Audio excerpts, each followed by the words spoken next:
Made with picture.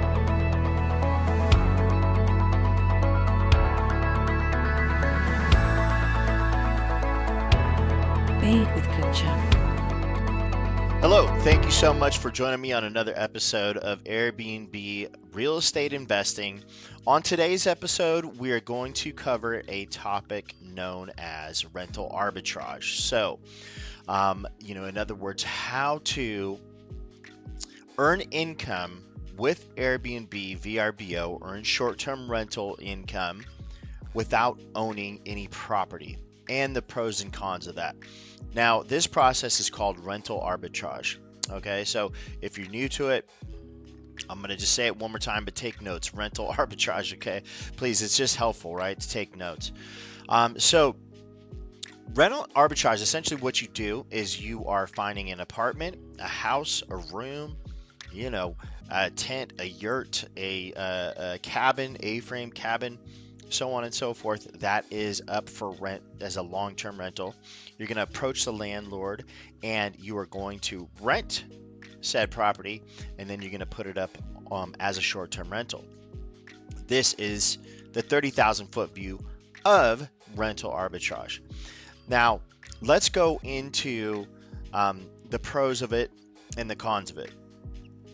Okay, or actually we're just going to touch on a couple of the cons, but also the pros of rental arbitrage versus the pros of owning your own property and then throwing that property up as a short-term rental. So rental arbitrage has a low barrier of entry, lower compared to a short-term rental property that you own. Okay, now, so here are some of the cons, all right, pros. So you don't need to own the property. It does provide a steady stream of passive income. Passive, you have to do, it's mostly passive, right? It does enable serial renting. So in other words, you can do it over and over and over. With leases, it's not like getting a loan for a house. You don't have to qualify for the lease when you do it in a particular way, and you can have multiple leases. You do have to qualify, but it's not the same thing as getting a loan, right? And you can have multiple leases.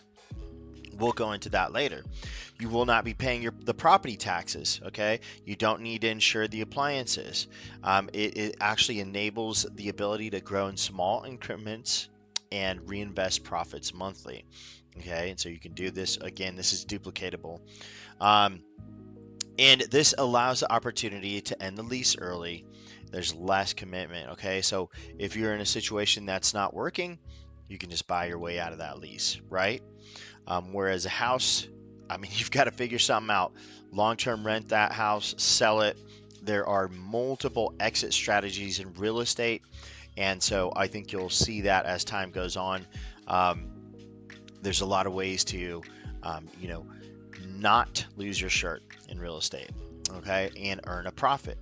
So just be careful, take some time, reach out, look for advice, ask, experts what they would recommend doing in this sort of scenario.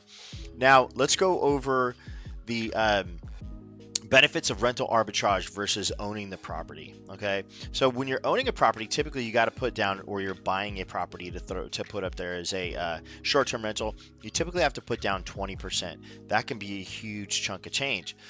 So let's just talk about this now. Let's take a pause and let's talk about the cost involved in getting a rental arbitrage unit set up. Okay, so now let's say you have a property that you're going to buy for $100,000. Okay, 20% of that is going to be $20K plus costs and costs and whatever. Let's say $25K. And then to get that property set up, without the property needing any work, this is a turnkey property that's ready to go. If it doesn't need any work, you're looking at approximately $10,000 for a 3-bedroom house. You can do it for less. We'll say, we're going to say 10 for this example. So all said and done, that's 35 grand to get it up and running.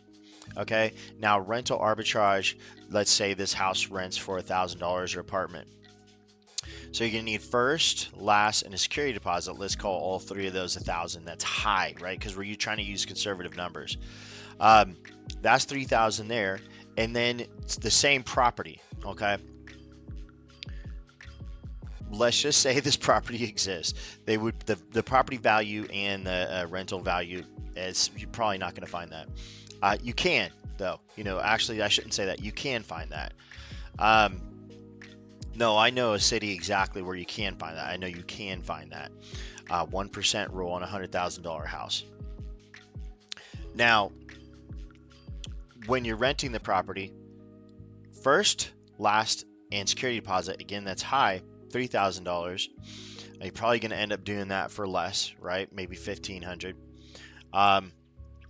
Now, the amount of money that you need to set the property up, you're looking at about, we're going to use the same. If this is a turnkey property, $10,000, because this is the same 3-bed, 2-bath property that we're talking about here. So $13,000 versus $35,000. You almost could do that 3 times. A rental arbitrage property 3 times over, the amount of, or 3 times is for the same amount that you're spending on actually purchasing a property. So it does, of course, just depend on you and which way you want to go. Right now, home prices are climbing.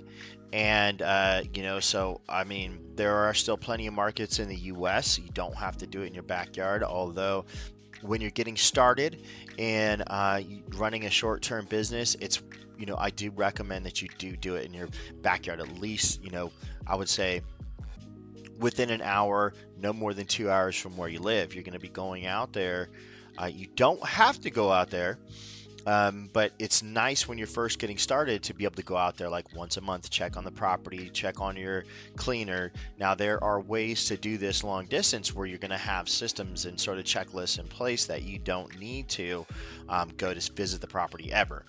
So, but we're going to get into all these details, all these strategies later. This is a quick video on the pros, cons, of rental arbitrage versus actually owning the property.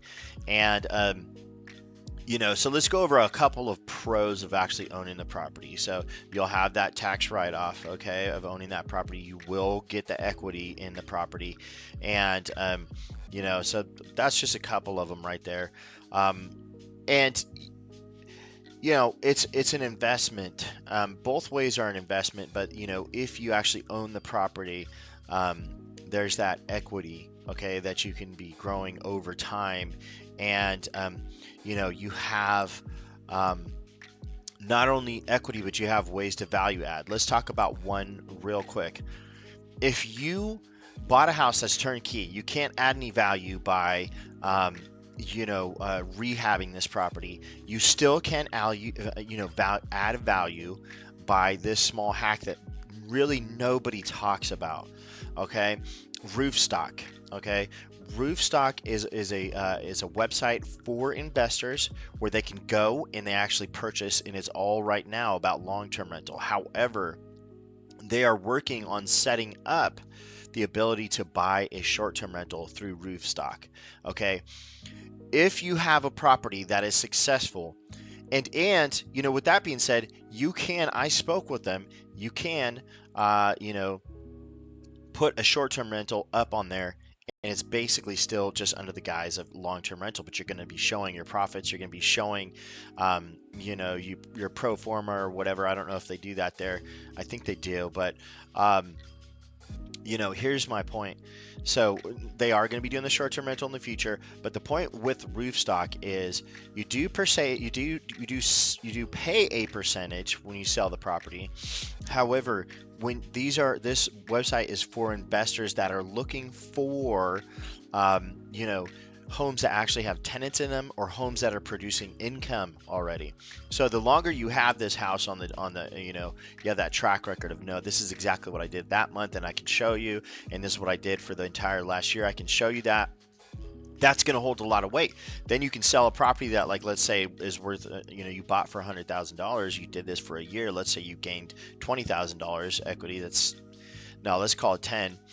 Okay, so your property is worth on the market $110,000. You may be able to sell that property for 130 or 120, make extra on top of it. So when you are going to, so that's one way to add some value. You might even be able to get it completely up and running as a short-term rental, and then, you know, sell it through roof stock, you know, if you need to in a pinch, or if that's sort of your strategy. I would say you're probably going to be able to get you know, some extra equity, or some, you know, extra earnings on that house, some above market price, some above market um, income. Okay. And so now you're going to want to be looking at a 1031 exchange at that point, so you don't, you know, pay all these taxes and lose your profit, sort of thing. Now that's basically it for today's video. It's 10 minutes long. Thank you so much for watching today, and I hope you have a wonderful day. All right. Please do like, comment, and subscribe. Thank you. Goodbye. Made with Kitchen.